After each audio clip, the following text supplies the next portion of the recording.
নমস্কার, বাংলা বাজারে সবাইকে স্বাগত। আমি অনিকেত চট্টোপাধ্যায়। শুরু করছি আমাদের অনুষ্ঠান মতামত, এবং আজকের শীর্ষক কর্নেল সোফিয়া কুরেশি আসলে মুসলমান, সন্ত্রাসবাদীদের বোন। আমরা এই শীর্ষক নিয়ে আলোচনা করব, কিন্তু তার আগে দু তিনটে খুব জরুরি কথা বলে রাখি। গত দুদিন আমাদের এখানে নেটওয়ার্কের ভয়ঙ্কর একটা অসুবিধার জন্য আমরা আপলোড করতে পারিনি আমাদের অনুষ্ঠান। এটা একটা ব্যাপার। আবার নেটওয়ার্ক ফিরে এসছে, আমরা আজ থেকে আবার শুরু করব। এবার দু নম্বর যে ব্যাপারটা, সেটা হচ্ছে গিয়ে বিভিন্ন জায়গা থেকে ফোন করছিলেন আমাকে মানুষজন যে আপনার অনুষ্ঠান দেখা যাচ্ছে না, চ্যানেল কি বন্ধ করে দেওয়া হলো না। এখনো পর্যন্ত উনি যে কৃপা দৃষ্টি আমার চ্যানেলের ওপরে পড়েনি, কিন্তু চারিদিকে একটা এরকম আবহাওয়া তৈরি হচ্ছে, একটা মানুষজনের একটা সংশয় তৈরি হচ্ছে যে এ ধরনের একটা চাপ তৈরি হতে পারে, চ্যানেলটাকে বন্ধ করে দেওয়া হতে পারে। সেই জন্যে সবাই, প্রায় সমস্ত ইউটিউবাররাই যারা খবর করেন, যারা সরকারের বিরুদ্ধে বলছেন, যারা সত্যি কথা বলছেন, যারা প্রতিষ্ঠানের কথা বলছেন, যারা প্রতিষ্ঠান বিরোধী কথা বলছেন, তারা প্রত্যেকেই কোথাও না কোথাও একটা আশঙ্কায় আছেন যে তাদের চ্যানেল বন্ধ করে দেওয়া হতে পারে। সেই জন্য একটা দ্বিতীয় ব্যাকআপ চ্যানেল তৈরি করা হচ্ছে। তো আমিও সেরকম একটা ব্যাকআপ চ্যানেল হয়তো দু তিন দিনের মধ্যেই লঞ্চ করে দেব, যেখানে আমরা জিরো আওয়ারটাকে শিফট করব। জিরো আওয়ারটা সেখানে আমাদের দেখা যাবে, এবং আমরা অন্য অনুষ্ঠান কিছু সেখানে শুরু করব। এতদিন আপনাদের যে কথাটা আমার অনুষ্ঠানে বা আমার প্রোগ্রামে কখনো বলিনি, যে আপনারা আমার অনুষ্ঠান সাবস্ক্রাইব করুন, আমার অনুষ্ঠান বেল বটনে কি বলে প্রেস করে সাবস্ক্রাইব করুন এবং নোটিফিকেশন পান, ইত্যাদি ইত্যাদি এতদিন বলিনি। কিন্তু না বলতেও আপনারা দেখেছেন, এবং আপনাদের এত তাড়াতাড়ি একটা চ্যানেলের গ্রোথ, সেটাও একটা ব্যাপার আছে। কিন্তু এখন যেটা খুব গুরুত্বপূর্ণ সেটা হচ্ছে যে এখন আমাকে বলতে হচ্ছে যে হ্যাঁ, আমার সেকেন্ড চ্যানেলটা সাবস্ক্রাইব করুন। সেকেন্ড চ্যানেলটা আর কদিনের মধ্যে আসবে, এবং সেকেন্ড চ্যানেলটাতে আমরা যে জিরো আওয়ারটা করছি, যেটা এই চ্যানেলে দেখতেন সেটা ওই চ্যানেলে করবো। ওটা দেখতে থাকুন। তার সঙ্গে আমরা আরও কিছু অনুষ্ঠান, অন্য কিছু অনুষ্ঠান, খাওয়া দাওয়া, ঘোরা ইত্যাদি কিছু মজার অনুষ্ঠান সেখানে আমরা করব। কিছু অন্য ধরনের ইন্টারভিউ ইত্যাদি ওখানে আমরা করব। তো এইটা ছিল গিয়ে আমাদের আজকের খুব গুরুত্বপূর্ণ একটা কথা আপনাদের বলার জন্য। তাহলে আমরা আমাদের মতামত শুরু করছি, এবং যেরকমটা বলেছি, আমাদের আজকের শীর্ষক কর্নেল সোফিয়া কুরেশি আসলে মুসলমান, সন্ত্রাসবাদীদের বোন।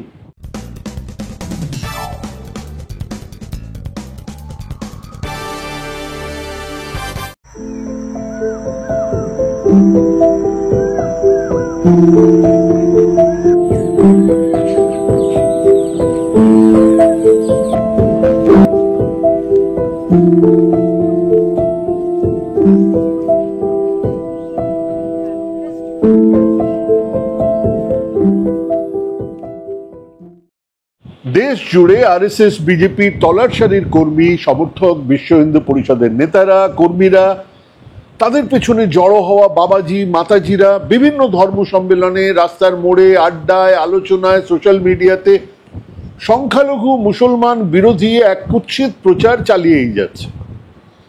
তারা চায় বেশিরভাগ মানুষ তাদের এই প্রচারের সমর্থনে আসুক, আর যারা বিরুদ্ধে তারা ইগনোর করুক। হ্যাঁ, তারা চাইছে তারা ইগনোর করুক। হ্যাঁ, ইগনোর করুক। মানে কর্নেল সোফিয়া কুরেশি যে কদিন আগে আমাদের এই যে ভারত পাক কনফ্লিক্ট বলুন, যুদ্ধ বলুন, তার প্রতিটা দিন তারা এসেছেন, মানুষকে বলেছেন আমরা এই করেছি বা এই করছি। তিনি আমাদের দেশের ডিফেন্সের একটা মুখ, অন্যতম। বলা হয়ে গেল সে নাকি সন্ত্রাসবাদীদের বোন, সে নাকি মুসলমান, সেই জন্য সে মুসলমানরা সবাই সন্ত্রাসবাদী, এবং সে নাকি সন্ত্রাসবাদীদের বোন। এবং চাওয়া হচ্ছে যে ও ফালতু কিছু লোক বলেছে, ওগুলো কোনো ব্যাপার না, আপনি ইগনোর করুন। এইটা তারা চাইছে, যে আপনি এই কুৎসিত প্রচারের জবাব দেবেন না, এই প্রচার যে মিথ্যে, ওই তথ্য যে মিথ্যে, সেটা না বলে চুপ করে থাকুন। আপনার মৌনতাই চায় ওরা। দেশের শিক্ষিত, লিবারেল, গণতান্ত্রিক, ধর্মনিরপেক্ষ মানুষ এসব যতই ইগনোর করবে, চুপ করে থাকবে, এই ওরা কি বলছে ছাড়ুন, ততই ওদের সুবিধে। ইগনোর না করে মোহাম্মদ জুবায়েদ যখন এই তথ্য কোথাকার ভুল, কেন ভুল তা নিয়ে মাঠে নেমেছে, তাকে জেলে যেতে হয়েছে। ইগনোর না করে যে ইউটিউবাররা কাজ করছেন তাদের কাছে নোটিশ আসছে, তাদের চ্যানেল বন্ধ করে দেওয়া হচ্ছে। দ্য ওয়্যার এত কথা বলছিল, তাকে থামানোর চেষ্টা হয়েছে। পোর্টাল আপনারা জানেন, জুবায়েদ এখনো জামিনে। মানে হয় ইগনোর করুন, চুপ করে থাকুন, নয়তো জেলে যান। দেশ জুড়ে এই প্রচার চলছে, পুরো মিথ্যে, আধখানা মিথ্যে আর কয়েকটা সত্যি দিয়ে একটা জোরালো ককটেলের নেশায় পাবলিক বুথ। তারা প্রতিদিন এই বিষ উগড়োচ্ছে। হিন্দুদের সংখ্যা কমে যাচ্ছে, মোগল ইতিহাসে লক্ষ লক্ষ মন্দির ভাঙা হয়েছিল, কেন সেগুলো স্কুলে পড়ানো হবে না, কেন তাজমহল ভেঙে তেজমহল তৈরি হবে না, সাভারকার গান্ধী সমান কিংবা তার চেয়েও বড় নেতা ছিলেন, মুসলমানদের জন্য তৈরি হয়েছিল পাকিস্তান, হিন্দুদের জন্য হিন্দুস্তান, জওহরলাল নেহরু মুসলমান ছিলেন, উনি আর জিন্না সৎ ভাই, ইন্দিরা গান্ধী মুসলমান বিয়ে করেছিলেন। হাজার হাজার মিথ্যে প্রতিদিন লক্ষ লক্ষ হোয়াটসঅ্যাপ মেসেজ হয়ে ছড়িয়ে পড়ছে হোয়াটসঅ্যাপ ইউনিভার্সিটির থ্রু দিয়ে। ইতিহাস, বিজ্ঞান, ভূগোল সব সব ভুল ফেসবুকে টুইটারে ঘুরছে, আর মানুষ বলছে তাই নাকি তাই নাকি তাই নাকি। এই প্রথম সত্যি জেনে তারা বুঝতে পারছে হিন্দু খতরে মে হ্যায়, হর হর মহাদেব। 550 বছরের ইসলামিক শাসনে হিন্দুরা অত অত মন্দির তৈরি করেছে। সেই সময়ে বসে রামচরিত মানস লিখেছেন তুলসীদাস।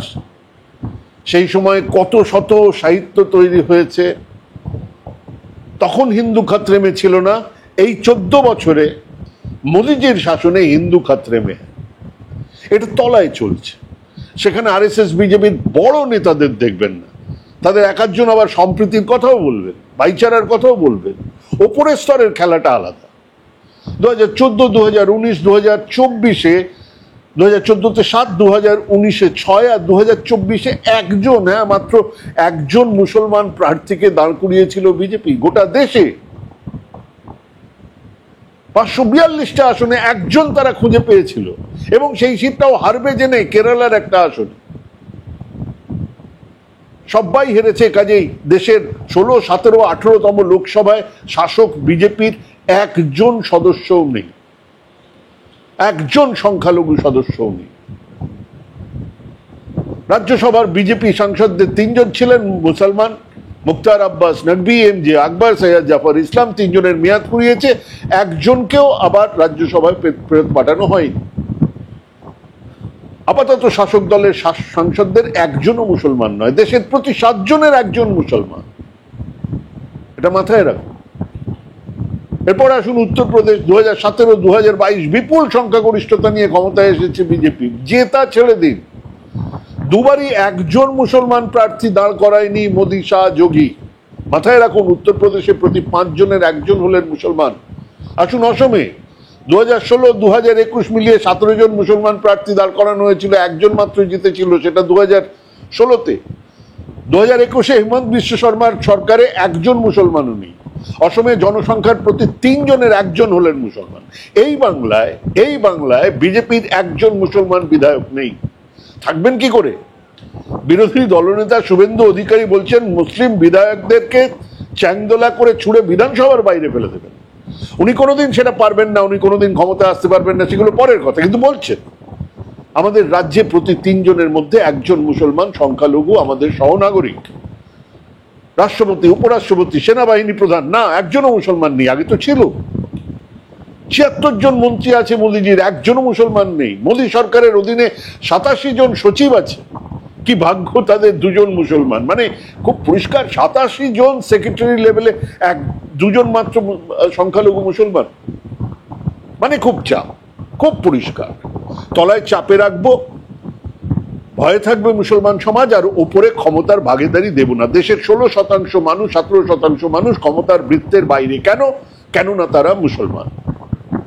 ইসরায়েলে জায়নিস্ট সরকার 20% মুসলমান আরবকে দেশে রেখেছেন। তোমরা থাকো, ব্যবসা করো, পড়াশুনো করো, বিয়ে শাদী করো, নামাজ পড়ো, ঈদ হোক, শবে বরাত হোক, বাচ্চা করো, কিন্তু ক্ষমতার হিস্সেদারি চেও না। তোমরা নাগরিক নও, প্রায় নাগরিক। আমাদের দেশে সেই প্রায় নাগরিক বানানোর খেলাটা চলছে। ইসরায়েল আমাদের মডেল হয়ে উঠেছে। মোদি, যোগী, শাহ, আরএসএস, বিজেপি লক্ষ্য হিন্দু রাষ্ট্র, যেখানে সংখ্যালঘু মুসলমানরা, খ্রিস্টানরা নাগরিক নয়, প্রায় নাগরিক। এটা হয় নাকি? ইসরায়েল একটা পুলিশ রাষ্ট্র, ভারতবর্ষে সেটা সম্ভব? হ্যাঁ সম্ভব, যদি তথাকথিত হিন্দু মানুষজনকে সশস্ত্র করে তোলা যায়। সেটার জন্যই কি অগ্নিবীর, এই জন্যই কি অগ্নিবীর চাকরির দরখাস্তে ধর্মের প্রমাণপত্র দিতে হচ্ছে? সেখানেই কি ধারাই বাছাই হবে? জানি না। কিন্তু দেশের 20%, 18%, 19% মানুষকে না নিয়ে কোনো গণতন্ত্র চলতে পারে না, সেটা তো জানি।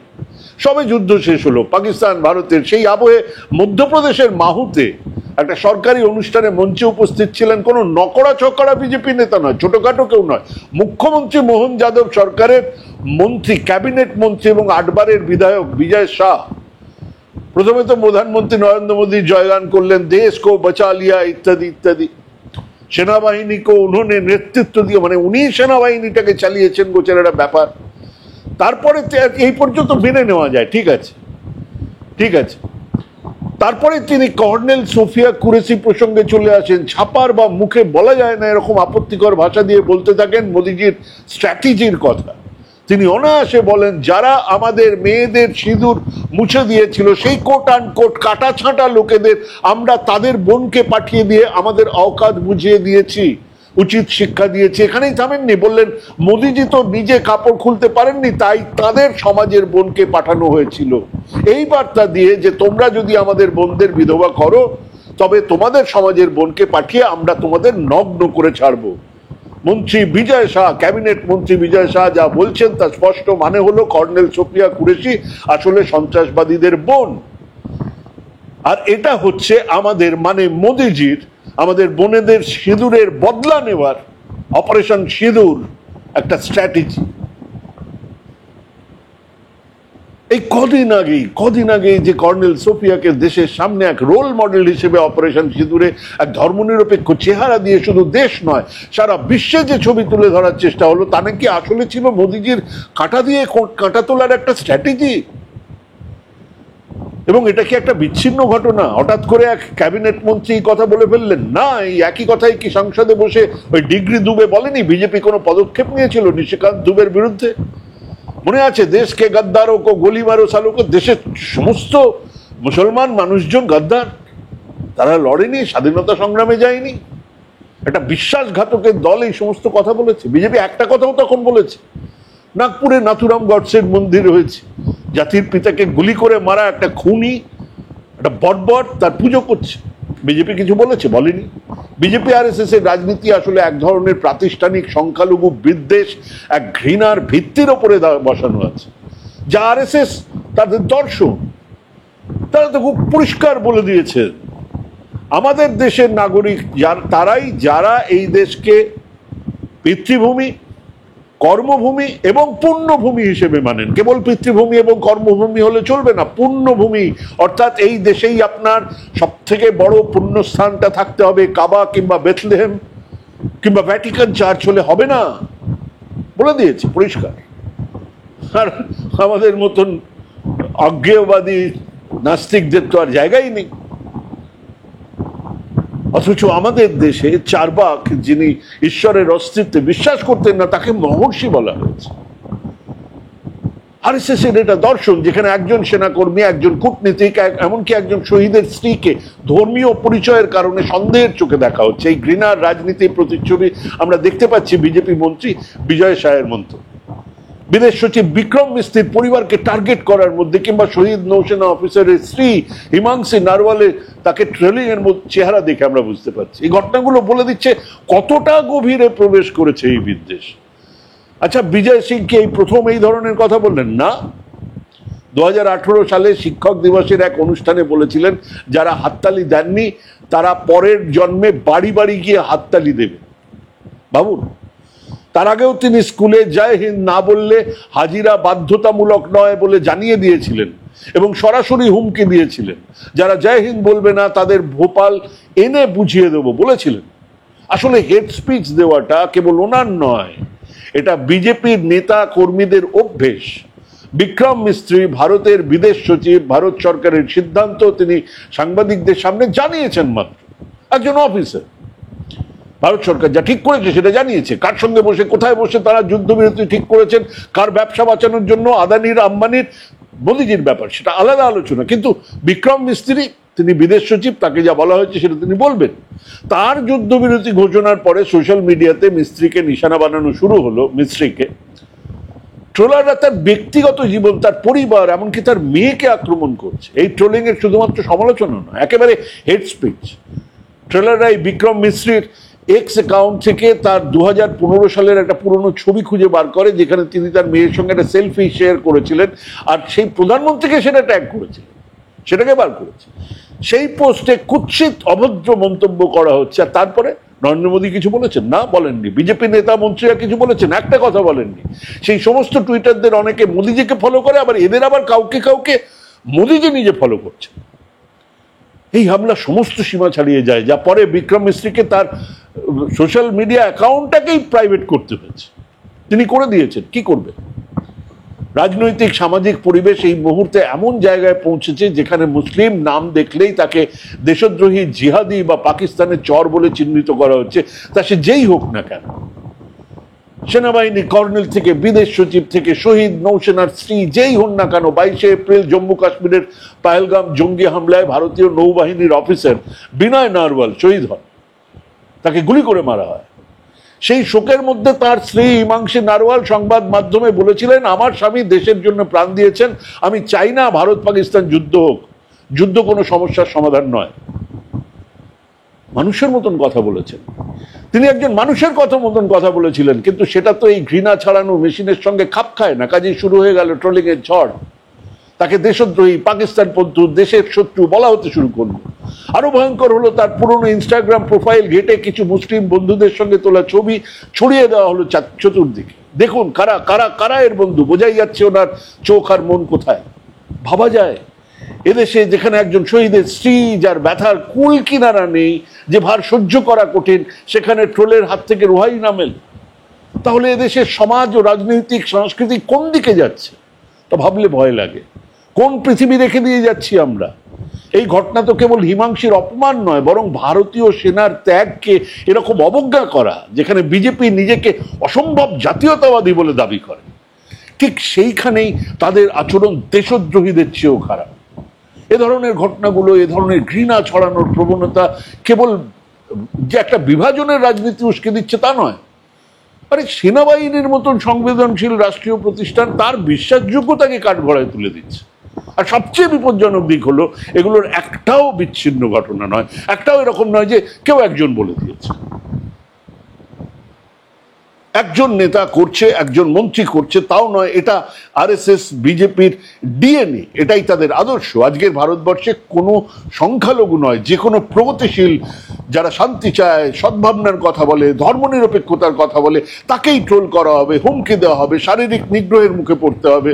মিডিয়ার অ্যাঙ্কার প্রকাশ্যে ধর্মনিরপেক্ষতার বিরোধিতা করছে, ভাবা যায়। যুদ্ধের বিরুদ্ধে কথা বললে তাকে পাকিস্তানে যেতে বলছে, ভাবা যায়। ধর্মনিরপেক্ষরা দেশ থেকে বেরিয়ে যাও, এসব ফতোয়া দিচ্ছে। আমাকে রোজ বলছে আপনি বাংলাদেশে চলে যান। কেন?